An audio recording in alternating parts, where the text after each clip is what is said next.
मृतक के परिजन से बात की है। मृतक के परिजन से राहुल ने फोन पर बात की। अमेठी सांसद किशोरी लाल शर्मा ने राहुल गांधी की मृतक के परिजनों से बात कराई है। 4 दलितों की हत्या की वारदात से अमेठी दहल गया। पति पत्नी और 2 मासूम बच्चों की गोली मारकर हत्या की गई थी और ये दलित परिवार पूरा खत्म कर दिया गया इस हत्याकांड में, जिसके बाद मृतक के परिजन से राहुल गांधी ने फोन पर बात की है। अमेठी सांसद किशोरी लाल शर्मा ने बात कराई। वहीं सीएम योगी ने भी संज्ञान ले लिया है, एक्शन लिया गया है, आरोपी की गिरफ्तारी भी हुई है। हालांकि सियासत भी तेज हो गई है। दलित परिवार था, अब पति पत्नी और 2 बच्चों की गोली मारकर हत्या की गई। इस वजह से राहुल गांधी भी एक्शन में आ गया और राहुल गांधी ने फोन पर बात की है। नहीं, अभी क्योंकि राहुल जी से कल से ही इस घटनाक्रम के बारे में जानकारी दी। राहुल जी ने मेरे को निर्देश दिया कि आप परिवार के साथ खड़े रहिए, तो मैंने कल से ही मतलब जब से ये घटनाक्रम हुआ है तब से लेके अब तक मैं इस परिवार के साथ टच में ही बनाया हुआ था। तो अभी राहुल जी ने भी परिवार के उनके पिताजी से बात किया और सोनिया जी ने भी अपनी सांत्वना इस परिवार के लिए दिया है। तो राहुल जी से उसने जो भी बात करनी थी अपनी किया, तो राहुल जी ने मेरे से कहा कि मैं भी जल्दी ही मनाऊंगा। तो अमेठी में परिवार के 4 लोगों की हत्या के मामले में आरोपी चंदन वर्मा रायबरेली से गिरफ्तार कर लिया गया है। परिवार ने चंदन वर्मा के खिलाफ एफआईआर दर्ज कराई थी। पति पत्नी 2 बच्चों की गोली मारकर हत्या की थी। किराए के मकान में ये पूरा परिवार रहता था और चंदन वर्मा जिस पर आरोप है इस जघन्य हत्याकांड को अंजाम देने का, उसकी गिरफ्तारी रायबरेली से हुई है।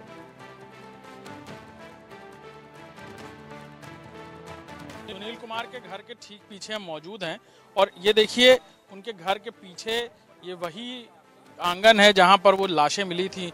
कल शाम जब आरती हो रही थी, पंडाल में पूजा हो रही थी और उस वक्त उस आरतियों की गूंज में हत्यारे घुसे और उन्होंने पूरे परिवार को मौत के घाट उतार दिया।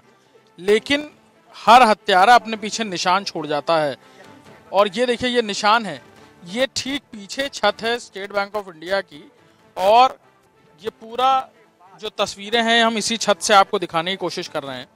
ये आंगन है जहां पर उन्होंने पूरी घटना को अंजाम दिया। अफरा तफरी का माहौल था, उन्हें तुरंत घटना को अंजाम देकर यहां से निकलना था। लिहाजा यहां पर कुछ मैगजीन्स जो हैं वो, यानी एक मैगजीन और एक जिंदा कारतूस यहीं छूटी और फिर इस बाथरूम की छत से होते हुए ये लोग इस छत पर आए, स्टेट बैंक की छत पर, और यहीं पर वो जो खून के निशान हैं इसीलिए अभी तक मौजूद हैं कि इसी जगह से होते हुए ठीक यहाँ पर उनके पैरों के निशान हैं। शायद वो कुछ स्लिप हुए, यहाँ काई पड़ी हुई थी, काफ़ी दिनों से बारिश हो रही थी और यहाँ से स्लिप होते हुए, यानी जो पैरों के निशान आप देख सकते हैं, यहीं से होते हुए बदमाश यहाँ से नीचे उतरकर दीवार फांद कर जंगल के रास्ते यहाँ से फरार हो गए।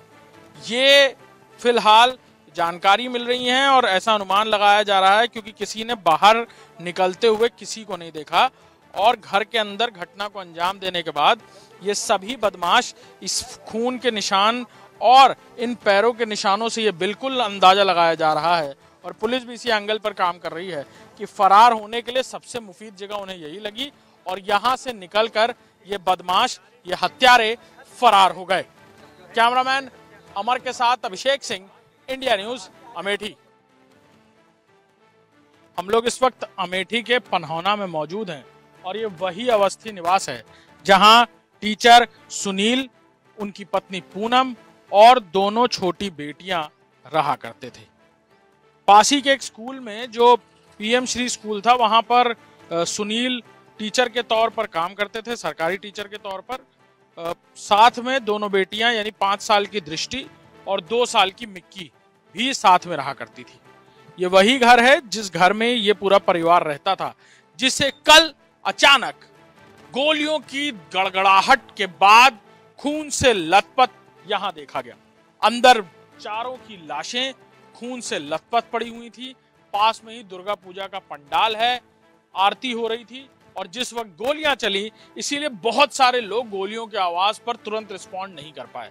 जहां बगल में मेडिकल स्टोर है, आसपास दुकानें बनी हुई हैं, मुन्ना अवस्थी बताया जा रहा है जिनका ये घर है, जिस पर ये पूरा परिवार, जहां पर ये पूरा परिवार किराए पर रहता था, अभी फिलहाल ताला लगाकर क्राइम सीन को पूरी तरह सील किया गया है, क्योंकि कल भी फॉरेंसिक टीम यहां पहुंची थी, जिन्होंने एविडेंसेस, सर्कमस्टेंशियल एविडेंसेस कलेक्ट किए, यहां से साइंटिफिक एविडेंसेस कलेक्ट किए हैं और कई राउंड फायर हुआ। यानी पहले जिसने भी इस घटना को अंजाम दिया उसने पहले घर में घुसते साथ ही ताबड़तोड़ परिवार पर ओपन फायर शुरू कर दिया और फिर एक के बाद एक जब सब लोग धराशायी हो गए तो उसने दोबारा मैगजीन लोड की और फिर से फायरिंग शुरू की और ये सब कुछ करने के बाद वो यहां से फरार हो गया।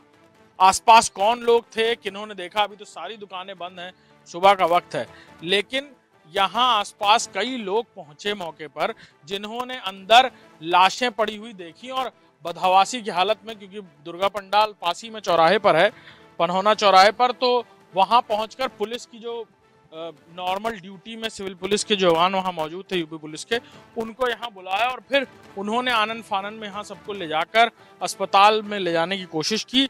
रास्ते में ही पता चला कि सभी लोगों की मौत हो गई है। पूरे परिवार को नवरात्र के पहले दिन मौत के घाट उतारने वाला आखिर कौन था, इस बारे में अभी भी एविडेंसेस जुटाने की कोशिश की जा रही है। आसपास के लोगों से पूछताछ चल रही है।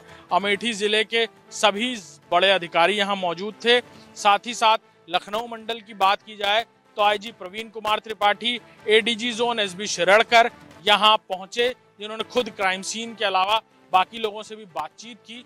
एक और एंगल भी निकलकर सामने आ रहा है और ये भी सामने आ रहा है कि कहीं कोई रंजिश, फोन कॉल डिटेल्स और बाकी चीजें भी निकालकर देखी जा रही हैं। कैमरामैन अमर के साथ अभिषेक सिंह, इंडिया न्यूज, अमेठी। अमेठी में हम सुनील कुमार के घर के ठीक पीछे मौजूद हैं। आगे के इलाके को, दरवाजे को पूरी तरह सील बंद कर दिया है पुलिस ने, और क्योंकि अंदर एविडेंसेस हैं जो कहीं से भी किसी के आने जाने की वजह से डिस्टॉर्ट हो सकते हैं। ये पीछे का हिस्सा है और यही वो क्राइम सीन है जहां पर जो लाशें हैं वो पड़ी हुई थी। यहाँ पर कुछ लोग थे जिन्होंने सबसे पहले आकर के ये सब कुछ देखा। क्या नाम है आपका? विनय कुमार। विनय जी, आप यहीं रहते हैं पीछे? यही पीछे नहीं रहते, हमारा गांव है पनहोना, हमारा खेत यहीं पर है, तो ये आवारा पशु पर परेशान करते हैं तो उसको देखना पड़ता है थोड़ा। तो शाम को हम 7 बजे यहीं थे, तो ये जो गोलियों की आवाज़ सुनी? मैंने नहीं सुनी, मनोहर जो यहाँ के अमित मेडिकल स्टोर के संचालक हैं उन्होंने सुनी। उसके बाद वो पंडाल के पास पुलिस थी, तो पुलिस को बताया कि हमारे यहाँ फायर हो रहे हैं, तो पुलिस के साथ हम लोग भी यहाँ साथ साथ आए और अंदर आए तो देखा 4 लाशें पड़ी थी। ये जो आप देख रहे हैं, ये पेंट की बाल्टी और गिरा हुआ मग्गा, इस जगह शिक्षक की लाश पड़ी थी और जस्ट बगल में जो खून का निशान दिखाई दे रहा है, यहाँ पर उनकी पत्नी की लाश पड़ी थी। दोनों बच्चे वो जो नीली बाल्टी है उधर पड़े थे। इस तरह का मंजर था और देखने के बाद सभी इतना घबरा गए कि कोई कुछ देख पाया नहीं देख पाया, सभी भागना शुरू किए। पुलिस ने उसको अपना बंदूक की गोलियां, पिस्टल की मैगजीन, ये सब कुछ? हाँ, जो ये उसमें गोलियां लगती हैं वो शायद कुछ मतलब बिना दगी हुई, और एक स्प्रिंग पुलिस ने यहीं से बरामद किया है, और 8 बुलेट बीने हैं इधर उधर थे, उनको भी पुलिस ने पाया। आप लोग जब घटना हुई उसके बाद पीछे आए थे कि आगे से देखा? आगे से, क्योंकि आगे वो गैलरी खुली हुई थी, तो उसी गैलरी से हम लोग अंदर आए। कोई दिखा नहीं? मेडिकल स्टोर वाला किसी ने किसी को देखा नहीं? किसी ने देखा नहीं। घटना के बाद ही सब लोग जो है यहाँ पहुंचे और देखा। शायद थोड़ा सा वाइब्रेशन उनकी पत्नी के शरीर में था, जो यहाँ पीएससी सिंहपुर ले जाते जाते वो भी खत्म हो गया। देखिए, ये पीछे यहीं पर ये पूरी घटना को अंजाम दिया गया। ये बता रहे थे, चश्मदीदों में से एक हैं जिन्होंने घटना के तुरंत बाद आकर सब कुछ देखा।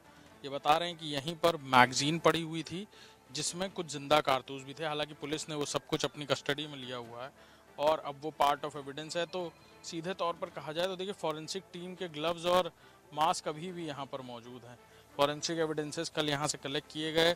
ये मोटरसाइकिल यहाँ अंदर ही मौजूद थी और सामने देखिए ब्लड और सब कुछ वैसे का वैसे ही है। अंदर पंचनामा किया गया। यहीं पर पूरा परिवार, जिन्हें गोलियों से भून दिया गया, उनकी लाशें यहाँ पर मौजूद थी और अभी से कुछ देर बाद पोस्टमार्टम होगा पूरे परिवार का, और अभी भी कातिल को लेकर सुराग पुलिस के हाथ नहीं लग पाया है। कैमरामैन अमर के साथ अभिषेक सिंह, इंडिया न्यूज़, अमेठी।